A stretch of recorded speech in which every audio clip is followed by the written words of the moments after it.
মন্ত্রী পার্থ ভৌমিক গেলেন সন্দেশখালীতে দেখা করতে।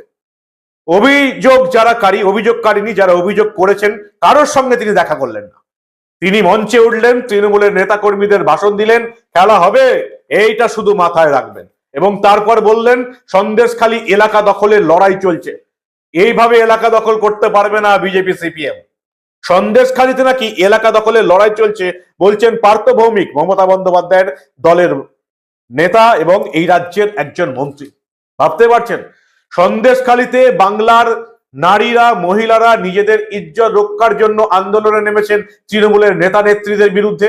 তৃণমূলের নেতারা কিভাবে তাদেরকে দিনের পর দিন শোষণ করেছে, কিভাবে দিনের পর দিন তাদের মান সম্মান হানি করেছে, কিভাবে দিনের পর দিন বাড়িতে পার্টি অফিসে ডেকে নিয়ে গিয়ে তাদেরকে অত্যাচার করেছে, ইজ্জত নিয়ে ছেলে খেলা করেছে, সেই অভিযোগ যারা করেছে তাদেরই এলাকায় গিয়ে তৃণমূলের মন্ত্রী বলছে